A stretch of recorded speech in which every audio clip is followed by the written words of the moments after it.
Welcome to the only daily podcast focusing on compliance news of the day. Each morning, start your day with a cup of coffee and Tom Fox, the voice of compliance, to hear about 4 of the top compliance, corruption, or leadership stories you will need to start your day.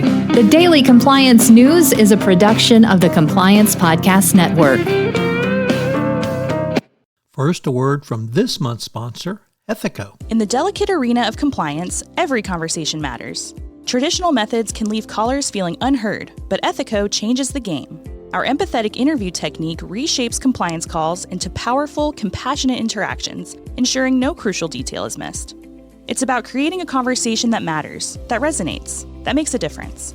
Be the change in your compliance approach. See the transformation for yourself at ethico.com/CPN. Book a demo, try our free ROI calculator, and explore the white paper by Tom Fox, The ROI of Compliance. The Daily Compliance News for July 24, 2024, the Menendez Resigns edition. And we begin with that story from Reuters, which reports that U.S. Senator Robert Menendez has submitted his resignation on Tuesday in the aftermath of his conviction on corruption charges. He will resign effective the close of business August 2024. Next up from the Wall Street Journal, Risk and Compliance Journal, Dylan Tokar reporting that 10 years of payment disclosures under the open payments part of the Obamacare Act have made little difference to how much money payments or drug companies are paying to doctors. However, compliance officers in hospitals are using this to take a look at potential conflicts of interest. So it's a bit of a mixed bag, as hospitals can face consequences for this, yet it doesn't appear that the people who are actually paying the money, the pharmaceutical companies, are getting it. Next up from Meta, or rather from the Financial Times, all that noise about Meta wanting to be regulated in terms of AI turned out, well, maybe not, as Meta has warned the EU's approach to regulating artificial intelligence is creating the risk that the continent will be cut off from accessing cutting-edge services.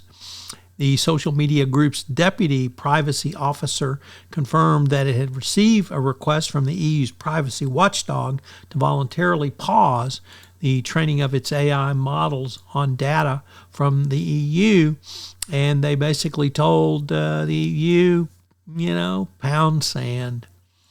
And our final story comes to us from the New York Times, and it's the continued fallout from the CrowdStrike cybersecurity imbroglio, this time Delta Airlines, which is still not back up and running from the disrupted flights last week.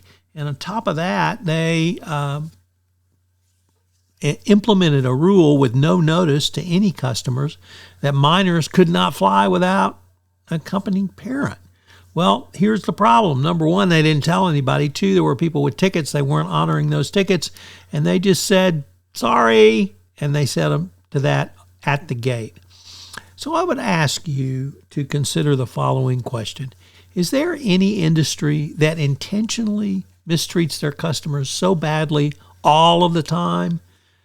Delta used to be a customer-focused business, but in light of these actions by Delta, you have to wonder, how much can airlines just piss off their customers all the time?